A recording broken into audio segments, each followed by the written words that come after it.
Hi, I'm Mike from Craft Supplies USA, and today we'd like to show you the GluBoost Lacquer Shot. GluBoost has been known for making the highest NCA glues on the market, and they recently introduced a new Lacquer Shot finish, which is a spray-on lacquer, and it's as close as you can get to a spray booth without the heavy artillery. I've been a big fan of spray lacquers on turned projects for a really long time, and I was excited to try out the new spray lacquer from GluBoost. There's a few things that set Lacquer Shot apart from its competitors. This is an ultra-thin flash coat, which means the layers go down really evenly and smooth, and you don't get the splatters and runs and drips like you do on other spray lacquers. The other nice thing about this is the nozzle is adjustable if you want a vertical spray or a horizontal spray, depending on if you're spraying on the lathe or on a table. You can adjust the nozzle to fit your needs. The other nice thing too is as it's spraying out, it's a really fine mist and it lays out really smooth. And if you look at this piece here, this has about 4 coats on it and it has not been buffed since it was sprayed, and it looks really good. This doesn't need buffing or polishing after. Like a lot of spray lacquers, it has a really rough orange peel texture to it that you do need to buff after, but this stuff lays down so smooth you really don't need to buff unless you have some weird coats or you applied it incorrectly. The nice thing about the thin coats is that they dry really quickly, and you can reapply more coats as soon as that coat is dry to the touch. Once you've applied your final layer of coats, depending on whether that's 2, 3, or 4 coats, let it dry overnight and then you can buff it if you need to. You can also sand between coats after a 12-hour cure time, and it's just really easy to put on and have a really nice looking result once you're done. So right here I've got a project handle out of a piece of desert ironwood, and I've sanded it up to 800 grit, and I've got a clean, dust-free, I don't have any oil or wax or anything on here. It's ready to apply our finish. So let's go to the lathe and I'll show you how to apply Lacquer Shot to your projects. Alright, so before we spray our lacquer, there's a few things about surface preparation that you need to know. You don't want to spray this on any wet timber. Anything that's got moisture content in it is going to cause the finish to have issues, so make sure your wood is completely dry. The other thing too is I don't want to have any waxes or any other finishes or anything on the wood before we apply our spray lacquer, because those will prevent it from bonding correctly. So we want the wood to be nice and dry, clean, dust-free, and we want to strip any oil or waxes out of the material as well. So with this desert ironwood being pretty oily, get a denatured alcohol rag and just wipe this down. Get rid of any surface oils before you spray. The other thing too is because this is a lacquer spray, you definitely want to wear a respirator when you're spraying, and preferably just spray it outside so your shop doesn't have a lacquer spray to it. The other thing is we also want to make sure we shake the can really well, get everything mixed up nice and well in the can, and we want to make sure that this is nice and warm. About 70-80 degrees is ideal.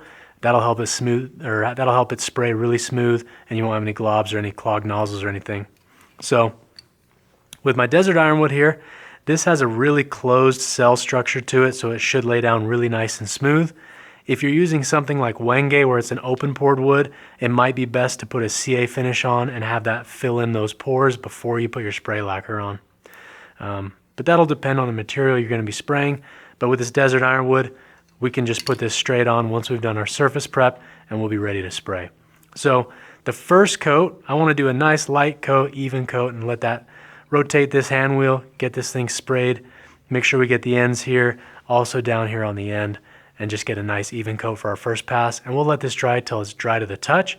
Then we'll come back and put a few more coats on with the same application. But as always, make sure you wear a respirator. When you spray this, I'll put a few spray passes on, and then I'll take this outside to finish spraying. But make sure you wear a respirator. When we spray, we're about 8 to 10 inches away from the piece, and we want to keep a nice, smooth, continuous motion as we go across the blank. We don't want to sit and spray in one area too long, or you could have the spray lacquer run. So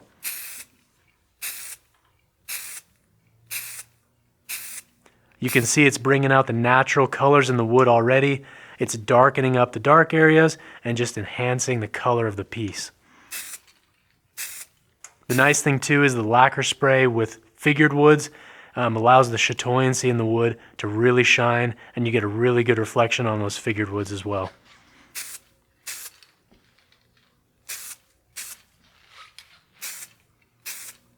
Once we get an even coat, we'll let this sit for about 20 minutes or so. Should be dry to the touch, then we'll come back in and apply some more coats. Alright, so we've let our first coat dry to the touch. Now we're ready for a second coat. I'll apply this coat, let it dry, and do 2 more coats probably, and then we'll let this cure overnight. So let's go ahead and get our next coat on, and it's going to be the same application, about 8 to 10 inches away, and we're just doing light coats. We don't want to go too heavy to where this is going to run on us, because if you do that, then you have to polish that out, and we want to try and avoid that as much as possible. The nice thing too about this spray lacquer is it's flexible, so as the wood moves, the lacquer will move with it, and it's going to be a pretty durable finish. It's not going to be as durable as a CA finish, but it goes on a lot quicker, and it looks just as good. So we'll let this one dry, probably 20 minutes, 30 minutes or so, throw another couple coats on, and then we'll let this sit overnight, and then we'll come back when it's ready. All right, so we've come back after getting our 4th coat on, and we let this cure overnight, so now our finish is ready. If you want to polish it, you can, but you can take a look at the finish that we have right now. It's super high gloss, and honestly, I probably wouldn't mess with it. But I do want to see if we can take it to the next level and just enhance that gloss a little bit more, but we'll see what we can do. But you can see that the finish is laid down really, really well. We've got a nice, even, consistent gloss on our piece, and I would have to say without a doubt it's the nicest spray lacquer out of a can that I've ever seen. So let's see if we can refine this finish even more, and what we'll do is we're going to start out with our 2500 Merlon, and we're just going to lightly abrade the surface, and then we'll hit it with our plastic polish from the Magic Juice set, and it's the number 6 step, so this is the finest version in the Magic Juice. But I'm going to sand with the grain and just lightly scuff this, because the surface is extremely high gloss right now, but there's just the ever so slight orange peel texture to the surface. So we're just going to go in a circular motion and just try and knock down those high spots.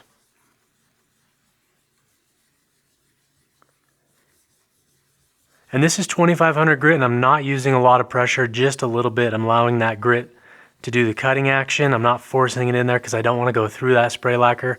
Because these are really light coats, you got to be really careful with how much polishing or buffing that you're going to do.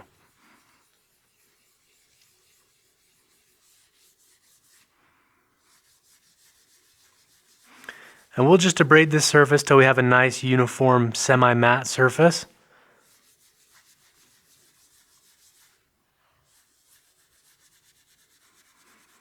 And you want to be really careful working on sharp corners like this area here. It's really easy to over sand that and go right through that lacquer. So you want to make sure you kind of sand up to that line and just go over it. You don't want to sand on that corner very long or you'll go through your finish. All right, we've got the main body done now. Now I'm just going to work on the end here.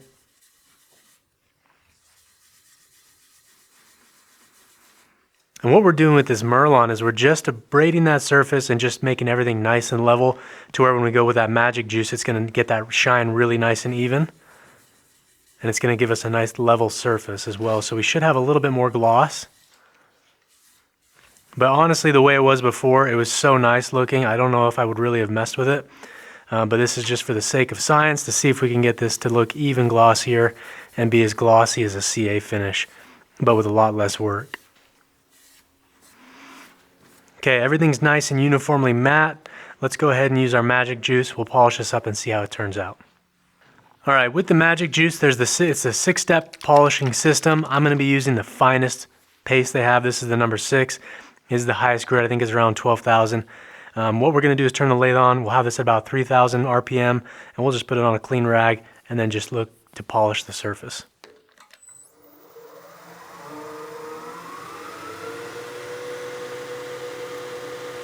We'll put about a dime-sized amount or maybe a quarter-sized amount right there on our rag, and we'll use that to polish the surface. And I don't want to get too crazy with the friction because I can go through our spray lacquer. So I'm not really generating much heat here. Just fingertip pressure is all we need. And make sure when you're polishing over that corner, you don't stay there too long because you will go through the finish.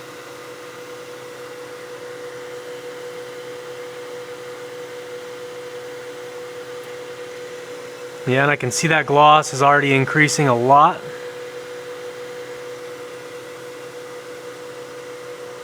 Make sure you get down into those detail grooves you've cut.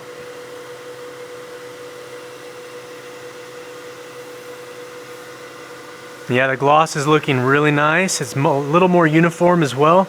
Now I'm going to switch to a clean rag and just buff off any of my polishing compound.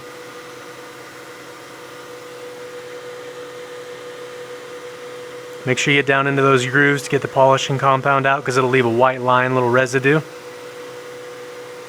Let's stop the lathe and take a look.